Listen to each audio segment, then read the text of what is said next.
All right, moving on to Chopin, a absolutely delightful and brilliant waltz in E minor, opus posthumous, published after his death. This piece, again, practice it. Don't just simply memorize it and practice it without any study. But when I say practicing it, I mean practice the key. It's not G major, it's E minor, but it still has that F sharp. So you only have that F sharp. That's the normal minor. All right, now, there are three minor scales, as I think you know. There's the normal minor, the melodic minor, and the harmonic minor. Well, to know that is fine, but if you can't play it, if you can't improvise upon it, you don't know it. Same thing with the spoken language. If you know all the rules about gender, which we don't have in the English language, but if you know that in French or German possibly, you begin to know something about the language, but if you can't use it, you don't know the language. It's only that when you can use whatever it is that you're studying, you must be able to use it, otherwise you don't know it. You can be real smart about, the theory about everything, but it does you no good. So, practice the elements, let's put it that way, of the piece, which is E minor, all right? Now, we always start off with the major scale, because the major scale is the mother of everything in our music. So we're E minor, so start off with E major. Again, your tetrachords. I hate these technical words, but they're very handy. Tetra meaning four. So you have four notes here. Whole step, and a half step. Then when you get the fifth note, which is another whole step, take it with your right hand, whole step, half step. So that the two tetrachords are exactly the same pattern. Whole step, half step.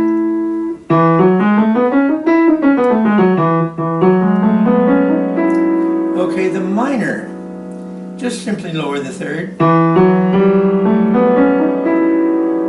Now what we have here is a minor tetrachord, because you've got the minor third, and we've got a major tetrachord up here.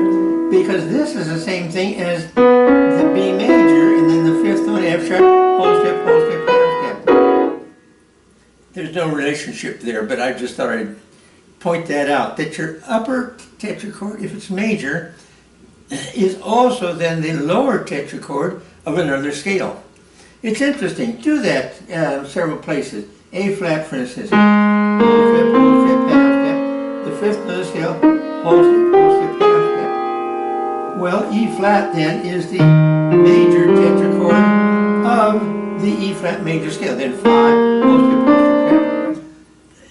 half. Whenever you have information like this, put it to use, and put it to use on various places, white notes and black notes, so that you really get a feel of it, that you're doing it, you really are with it, rather than just sitting on the sidelines and just have information about it.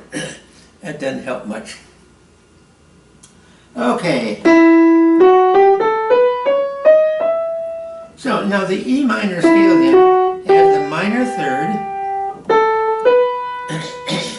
the major sixth, and the major seventh.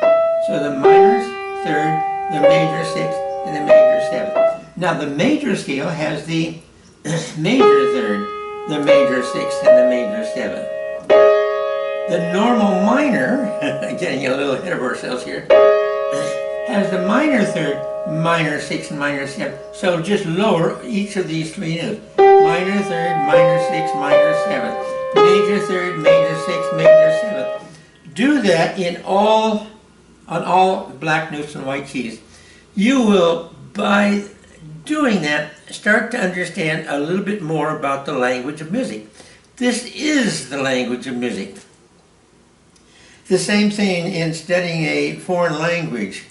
To study the parts of that and how it works, what follows what, pronunciation. You begin to understand something about the language when you're not just memorizing a phrase, which many people do because they don't know the language. So the same thing, just memorizing a piece doesn't mean you know it. No. It's like parroting. You just go over and over and over and over it, and pretty soon it's memorized, but with no understanding whatsoever of what the piece is made up of. So, E minor.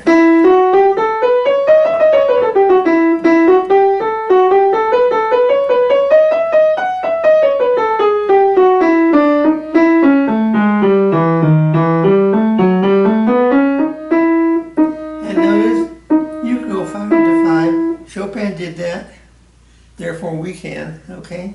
E minor, melodic minor.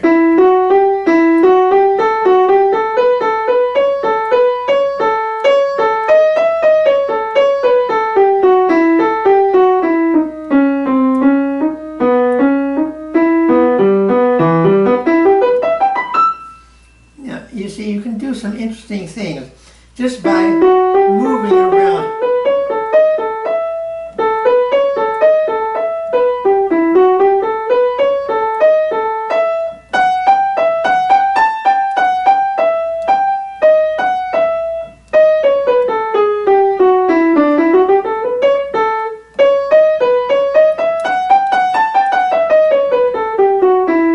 You must do that. Otherwise you don't have a feel for it. Okay, left hand.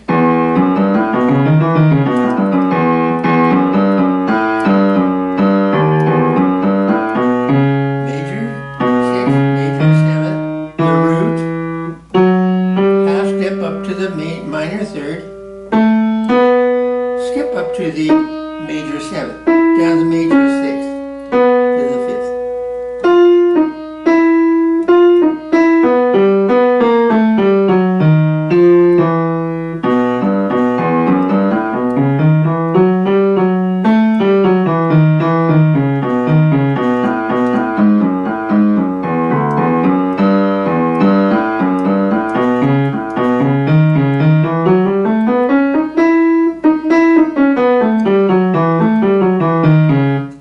Now, another very valuable and necessary thing for you to practice is with eyes closed.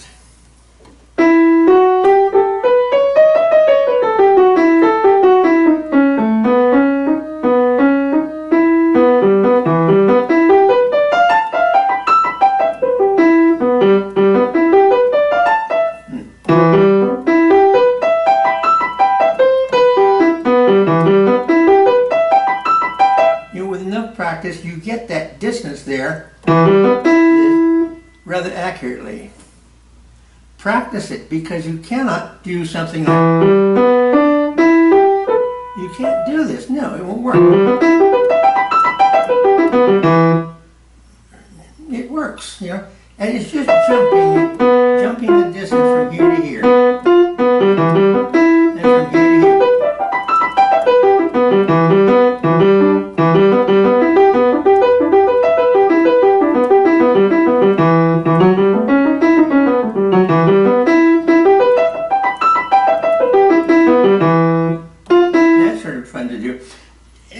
Enjoy what you're doing. Do something that's interesting, rather than just simply playing the notes as they're written over and over and over. It's not fun. Okay. Now you got your arpeggios from the 5th, from the 3rd, and from the root. Okay, same thing in the left hand.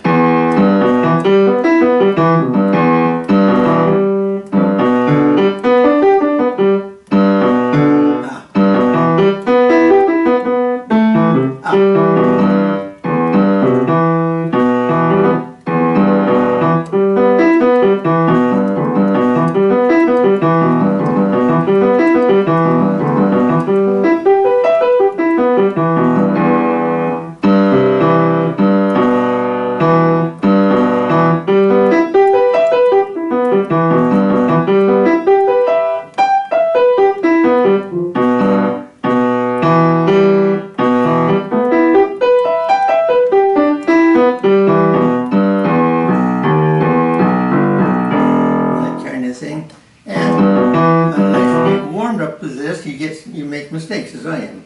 But this kind of thing.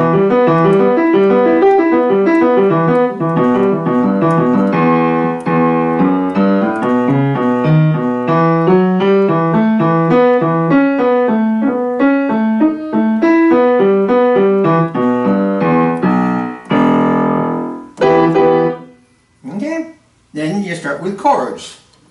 E minor. All right, now basic progressions: 1, 2, 5, 1, 1, 4, 5, 1. Those are basics. You also have supertonics and so on. But start with the basics. 1. All right, now we're working with the melodic minor scale. Now then, B has the major 7th. Add the 7th if you like to.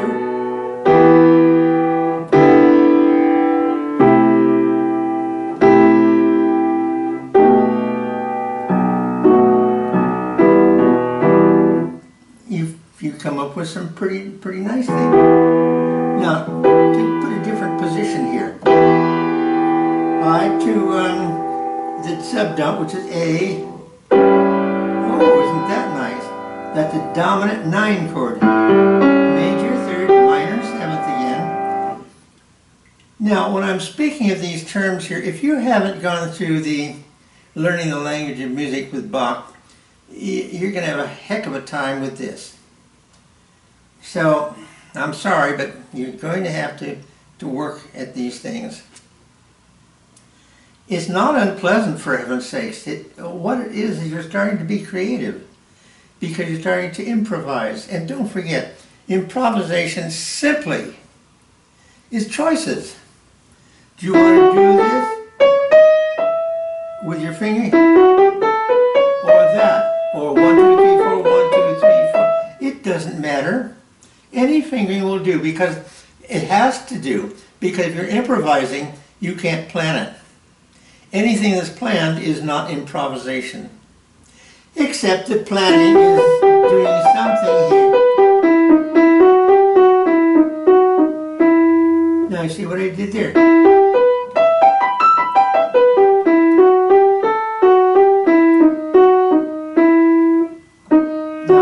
Now I outlined the E.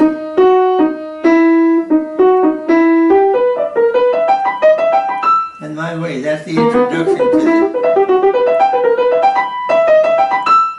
So any kind of work on that, but doing the left hand also.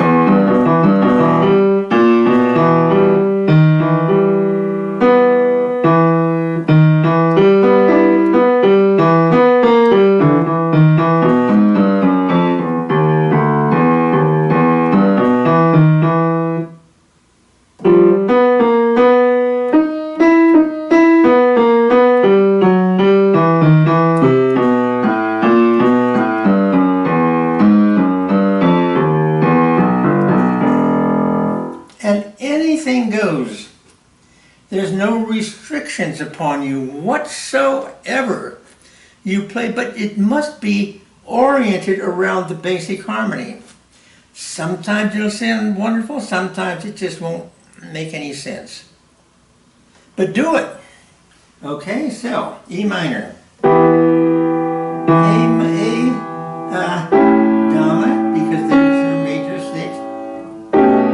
There's your 6 and the major 7.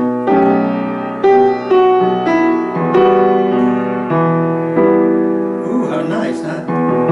There's the 2nd note of the E minor scale. Or the 9th, shall we say, of the E minor chord. The 9th. How nice.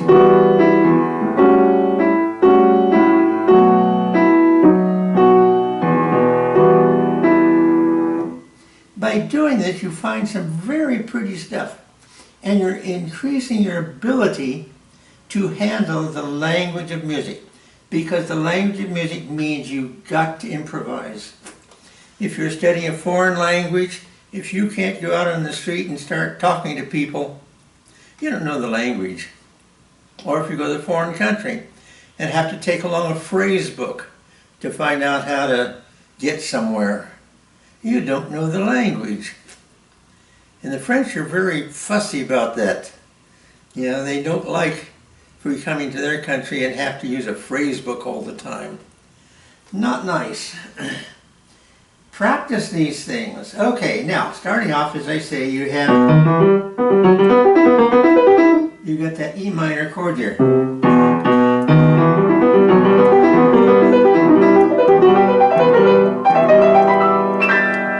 Well, after a while that becomes rather easy.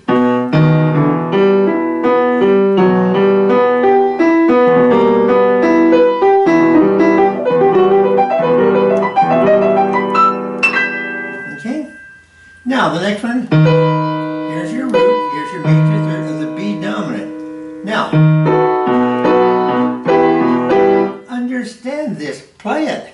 So don't just play these notes, which is fine, of course, but practice.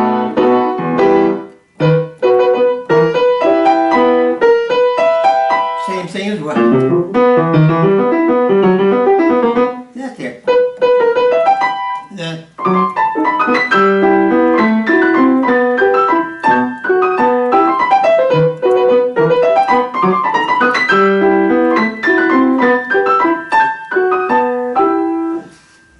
Don't just play the notes. Know what they are.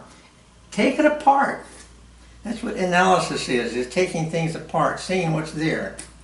And then improvising it. What other chords do we have here? Well, you got the dominant, you got a B dominant, you got E, then F sharp, half diminished.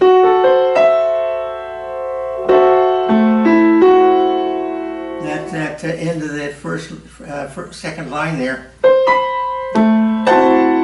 F sharp, half diminished, to E minor, to B dominant.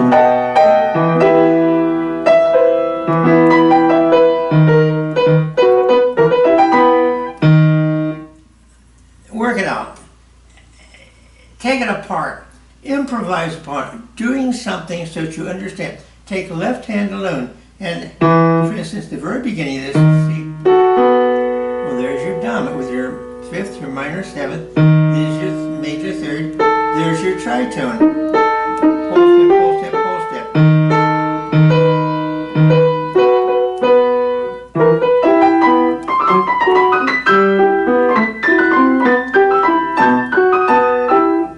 Now, when you analyze this, memory is automatic. Yay! You don't have to sit here by the hour over and over and over and over until it have it memorized. If you analyze these things and improvise a little bit on them and have some joy of doing it, it's automatically memorized. Okay, there's your first dozen measures or so. Now, the next second.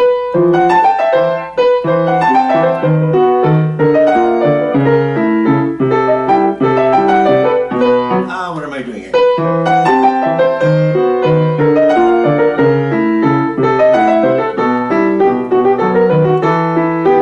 Now, your chords. Okay, the first one is, let's see. Alright, C major. Then, now the third's on the bottom, the root's on the top, then it goes down to a B major, then a B flat major, then an A major, then an A minor, then a E minor with the fifth on the bottom and the third on top into your B dominant and into E minor. Improvise a little bit on that.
Now, another little thing. Notice what Chopin does. See, the F sharp and A outline the G, which is the fifth of the C major chord.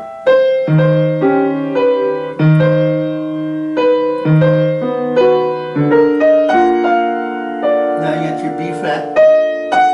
These notes outline the fifth of that, yeah. Again, outlining.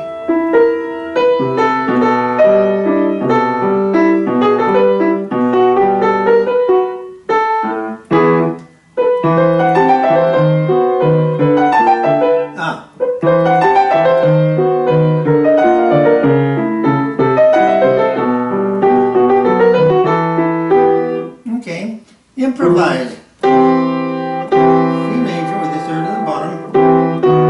Now you put the fifth where you put the root on top. But don't double your third.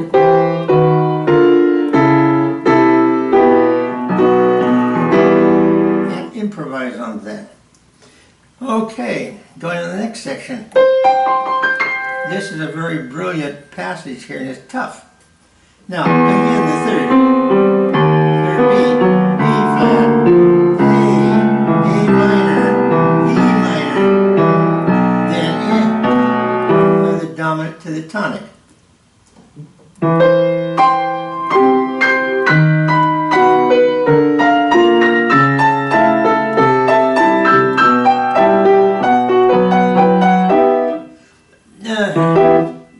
You know, paraphrase it. Instead of going this way, which is, again, you get to practice that.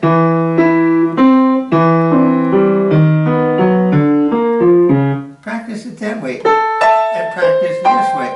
Put the two notes together here.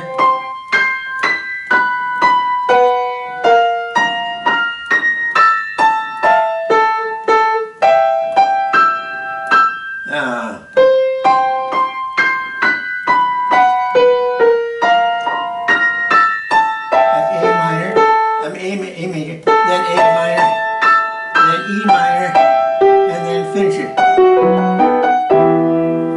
So.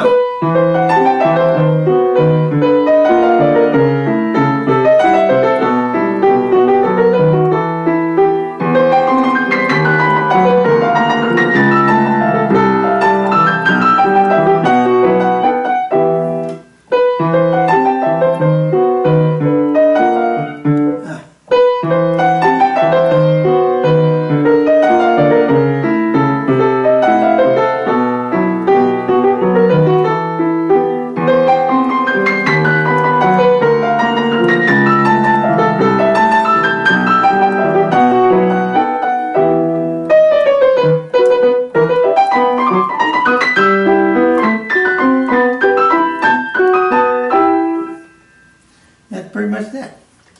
Improvise, improvise, improvise. The only way you will learn. You do not learn how to improvise. You improvise to learn. Please remember that. Okay, that pretty much covered that first section. The next section, the melodic section.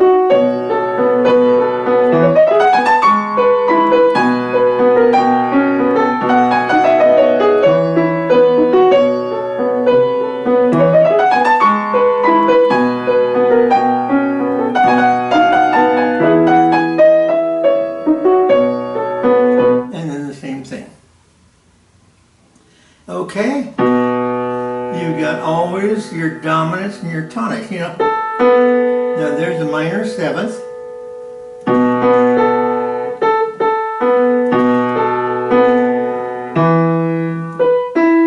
Practice just the left hand and understand what parts of the chord you're working with. Sometimes just the root, the third, the fifth. You know, the 1, 2, 3, 4, about the fifth measure. It's just two B's, and then the C sharp in the minor seventh right below it. So therefore, the B would be the minor seventh of the C sharp.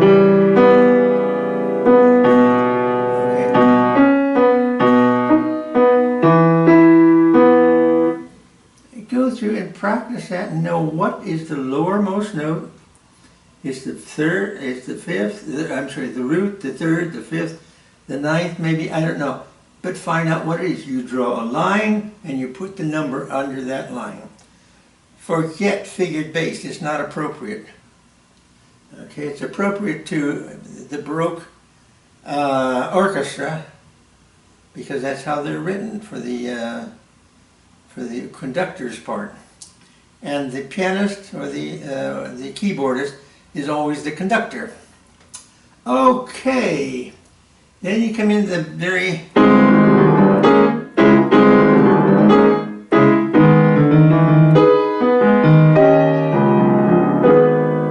fun to do. You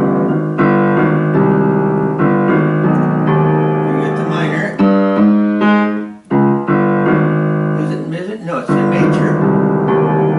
B sharp.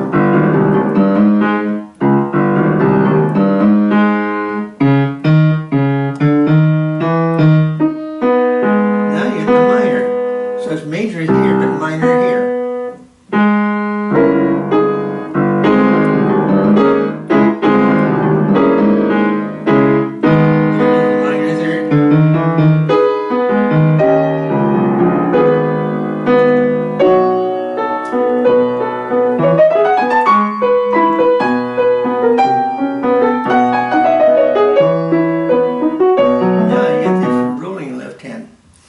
After a while. Anyway, so be aware what's major, what's minor, and if there's any key changes. Okay, toward the end now. First of all, you got that.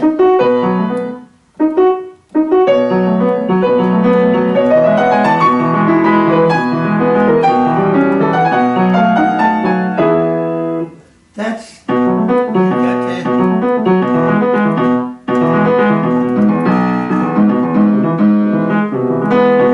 Practice that. You've got to improvise on all of that.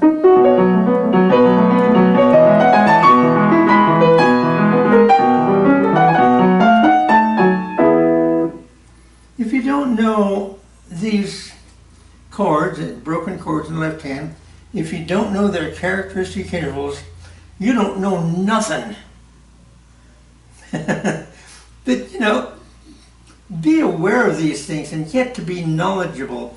And going through it just once won't do it. It has to be improvised, and you have to do it maybe several days, even a couple of weeks before it really starts sinking in. Okay, then you come to the brilliant ending to this piece. Now then, this is a diminished chord again. Okay, what is it? Well, you gotta find out. And you've got, first of all, in the left hand, this chord here, and of course it's broken. You've got the G sharp and the D, which by the way is a tritone, mostly past it, which represents the major third and the minor seventh of the E dominant. So here's another situation where you have a chord with a missing root. So you have an E dominant here. Then it goes to an F major. Oh.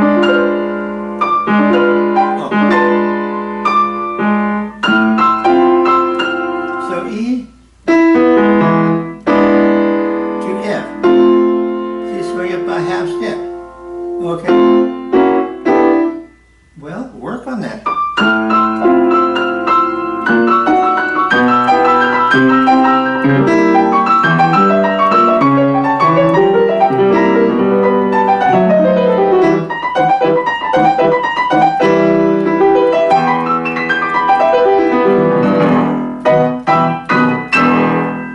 Now, I had to practice getting those chords going in opposite directions. How do you do that? Alright, now then, the third leads to the E.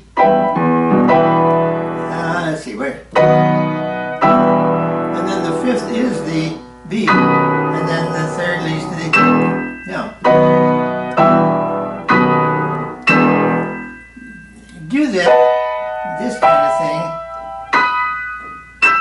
until it becomes easy. Half step above, the same note, half step above. Practice it many times and do it with your eyes closed. Visualizing in your mind is absolutely essential. If you can't visualize something, you're sort of lost. You're just playing notes.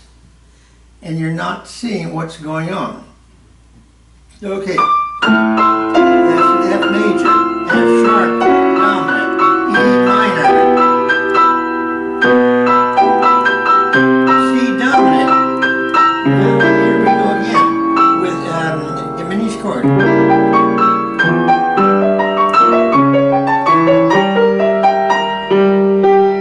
Find out what that is. It's a diminished chord, but find out where the tritone is, the major third, the minor seventh, and then what that function is. It's got to be a dominant on maybe the dominant. Now, when I say dominant on the dominant, here again we come across this main problem in music theory, that the dominant has only one definition, the fifth note of a scale.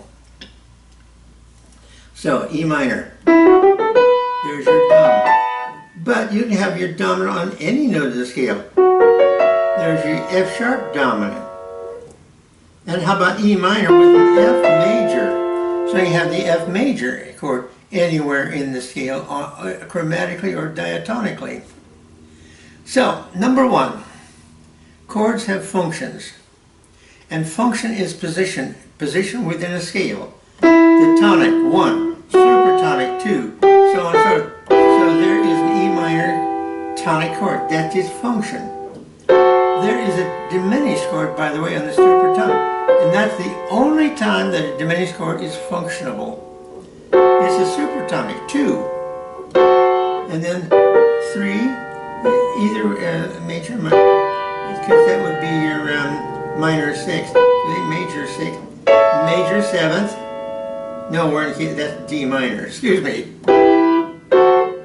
Anyway, the chords have functions as according to their position. They also have identity, which no theory manual makes a distinction between function and identity. E minor, that's its position, it's tonic. What's its identity? Minor. And you, to have an identity must have a characteristic interval. That's the minor third, which makes the minor chord. How simple, really. It's not, as I say, medical science to get away from rocket science. It's easy. So,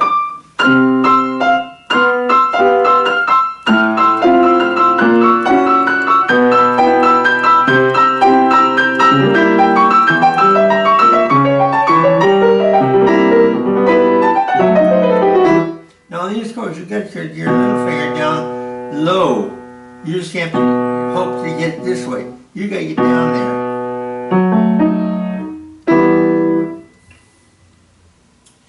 Now, I have this all analyzed if you need it, but I would like you to do it. If I do everything for you, you'll not learn anything. But if you do it, you learn something. Because that's the way I did it. Now I know pretty much what I'm doing. So I can start off with E minor.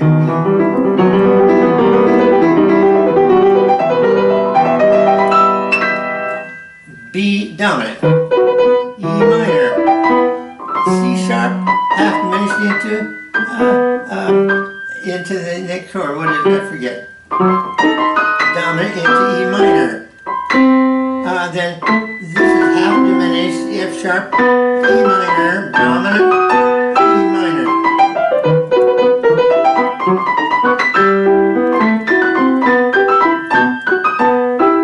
Now, that would maybe appear to be rather easy. And it is, because I know exactly what I'm doing. This is the joy of doing this.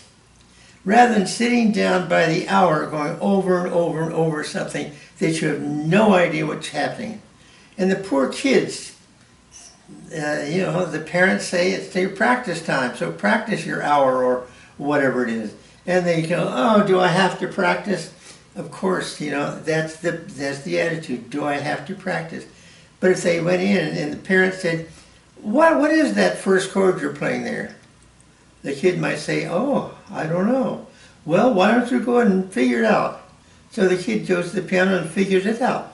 All of a sudden, he has interest in the piece because he is taking some kind of responsibility that the parent has given him. Find out what that first chord is. And then finally, after a while, hey, did you figure it out? Yeah, I think I did. It's E minor. Well, fantastic. You know, and little successes like that are so wonderful. And for yourself, without parents and so on, just congratulate yourself. I got it. I understand it now. I know what's happening. And it's becoming easier. And also, it's becoming more musical. Because if you can, you know, take it easy and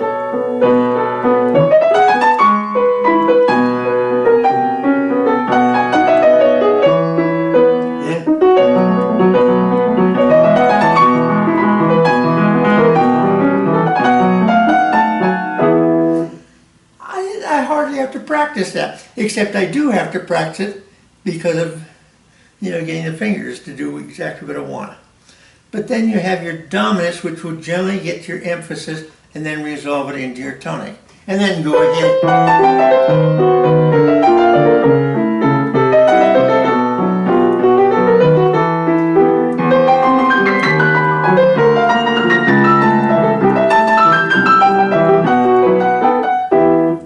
Now, am I thinking about every note I'm playing? Obviously not.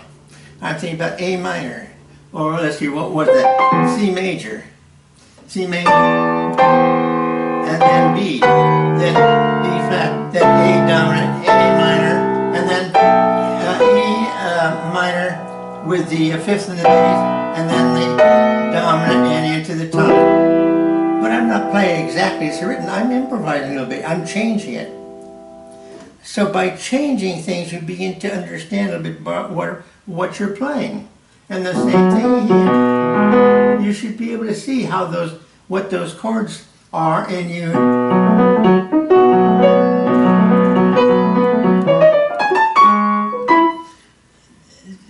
and then practice just one hand and then the other. And I mentioned that when you do your improvising yourself, do hands separately. It's much more valuable.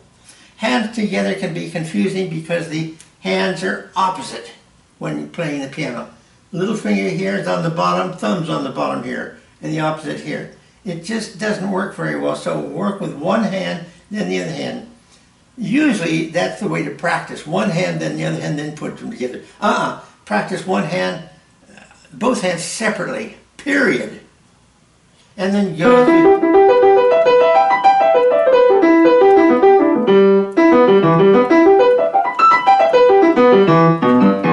And then, you know, that transfer of fingers, that helps a great deal in getting those chords right. This is just plain joyful. There's happiness here. There's a feeling that you're accomplishing something rather than practicing over and over until you get it right, but no, you never do get it right. And certainly it's meaningless. So anyway, I hope this helps to open your eyes, open your mind, open your ears to what goes on in the language of music. And I always will present a new composition, and we'll come back to exactly the same principles as found in learning the language of music with Bach. So if you don't have that video, you must, otherwise none of this is going to mean much to you. Because this is a language and you have to know what the language is all about. And the theory manual is worse than anything because you get totally confused by any theory manual because it's only about theory, it's not about music itself. So please do these things and go through that learning the language of music with Bach many times. Review it. Review the material. You don't have to go to the pieces, I mean the video itself, But if you've gone through it a couple, 3 times, you should know how to practice. And practice is improvising. I know no better way of practicing than improvising. And sometimes do some transposing. Like your scale, you know. Whole step, half step, 5th note, whole step, half step. Then the minor, and so on and so forth. And then take it to another key. Very valuable. So much more valuable than sitting here or scales, you know.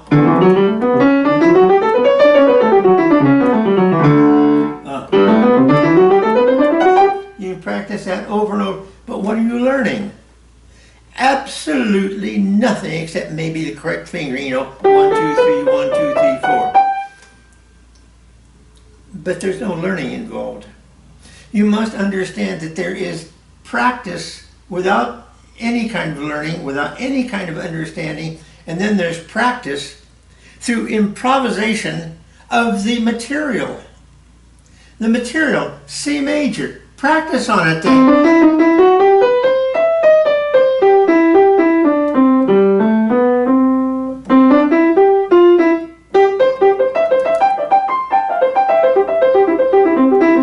Whatever, C minor, the same thing.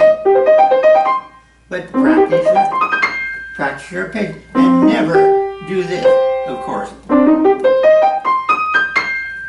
You know, one of the compositions that requires that you do that is the again the Bach short prelude of F major.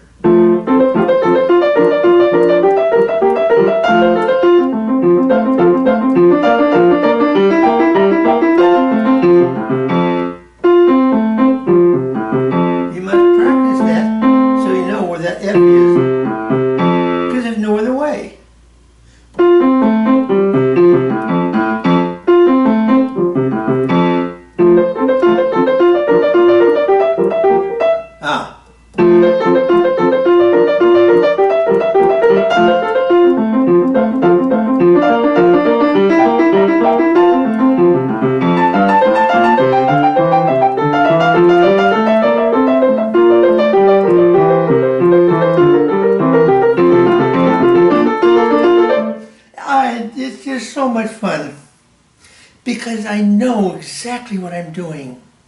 And if I make any errors, I go back and review. And I go back and do some more improvising. And I grow that way. Now, I never did that because nobody taught this to me. No one through my master's degree. My master's degree was in music theory and piano. But Ludmila Ulela, who was the theory and composition instructor at the Manhattan School of Music, and I studied with her, just an absolutely marvelous teacher and taught me a great deal. And I did composition with her, except I'm just not a composer. I'm a music linguist, let's put it that way. Not a music theorist, but a music linguist. So I had to dig this whole thing out myself and how to do these things, how to learn. And all of a sudden I'm playing better and I'm learning more than I have in the first 80 years of my life. I'm 87 now. So let's say that my greatest period of growth was from my 80th birthday to now, my 87th birthday. I'm just on the top of the world. I'm just, I can't tell you, I'm so excited about everything about music. But there's too many people, like my parents, who were both musicians, and they practiced and they practiced and they practiced. I remember my mother, harpist with the Denver Symphony, and she practiced the pieces that, practiced her part in all of the various works that were presented with the orchestra. And she practiced by the hour, over and over and over and over. But pretty soon it was, I guess she got tired of it, I don't know. She sold her harp. I can't imagine. This is my piano. I must have my piano. and I will be buried with my piano. Music's too much part of my life. But I couldn't have said that 7 years ago, at 70. Maybe before that, I don't know. Because this has been a gradual thing over actually several decades. But it's come to the final fruition these past couple of years. So I'm passing this on to you so that you don't have to wait until you're old to finally have to experience the true joy in practicing. You can sit down and play anything and understand exactly what's going on. Therefore, you can play the entire composition with no problem, and you don't forget. Because when you forget, that means you never knew it to begin with. That you're only memorizing and practicing notes, which is the worst possible thing you can do because it's so deadly. On and on over the same things, rather than doing something that's creative, that you can have joy doing it. It's got to be, guys. It's there's so much joy in it. There's so much happiness. And then you can give so much happiness also. So whatever you do, you come to the piano and you improvise, you study, you take things apart, you find out where the characteristic intervals are. You get the identity of your dominance with your tritone, as well as the function, and you know the difference between the dominant function and the dominant identity. And you know the dominant function is the Roman numeral 5, and forget about these little small 2s, you know, with 2 dots on top of them, indicating the supertonic, which is minor. Supertonic is simply a uppercase Roman numeral 2. Don't go with those fancy little things. That's so stupid. But, you know, this is the heart of what we do. And you play from that heart and that love of what you're doing. And it's just a total joy. So please enjoy yourself and have a great deal of enjoyment from this, but it's not going to be easy to start with. I'll give you a little bit of thing there. You've got to start with where you are, the simplest possible. Maybe you can't do that, but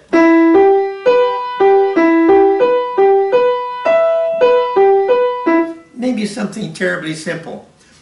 Keep it simple until you grow into something more difficult. So when you have this, maybe you can do it from the 5th.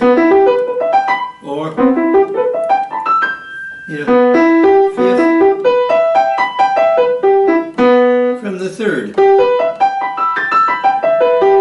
But by doing that choice, that is improvising when you make that choice. By doing it, you learn something, and then you do the other hand. So that you concentrate on each hand separately, always. Except, of course, in your compositions. But even there, practice hands separately, so that you know exactly what each hand is doing, and what the characteristic intervals are. Beyond that, I don't have any other suggestions, really. Practice with your eyes closed, absolutely necessary, and visualize in your mind's eye exactly what's going on. One of my contacts said, "Oh, I wish you'd write a book." I can't, because the book would be maybe, what, half a dozen pages long, if that. Because the amount of information is limited. There's just not much there. But its use is almost endless. Listen to that, what I just said. Information is limiting. No, I'm sorry. Information is limited. But applying it and using it is limitless because you're improvising. And that's how you grow. By taking this, maybe it's just one little bit of information, and using it, improvising on it, and improvising on that one little bit of information, and you grow. I'll give you one example. Many years ago, decades I should say almost, I had a student, a woman who was probably in her 20s or 30s come to me for lessons. And this is when I was already playing in clubs. But she wanted to study piano and she wanted to play popular music and improvising and so on. Well, one thing she sang, big plus. So she played for me, and it was nice, but nothing really terribly interesting. So we went a few about the harmonies and so on. I said, now, one little thing I'll give you when you go home and practice, add your ninths along with your dominant sevenths and other chords. Add the ninths. And she looked at it, wow, that's good information. She took that one little bit of information and ran with it, and ran with it. I saw a couple years later, and it was downtown Honolulu. And I was walking, going somewhere, I don't know where. But anyway, I heard some pretty good jazz music coming from one of the buildings. So I walked over there, found it. I was shocked. There she was. She had a gig playing jazz and she was singing, and with all the gorgeous chords adding ninths. And she probably went on beyond that, I don't know. But there is a situation you add one little bit of information and run with it. So I've given you an enormous amount of information. Take one of those bits that's meaningful for you and run with it, and improvise with it, and enjoy it, and take great joy in what you're doing. Otherwise, I'm sorry, but music is meaningless without the joy. Okay? You must love what you're doing.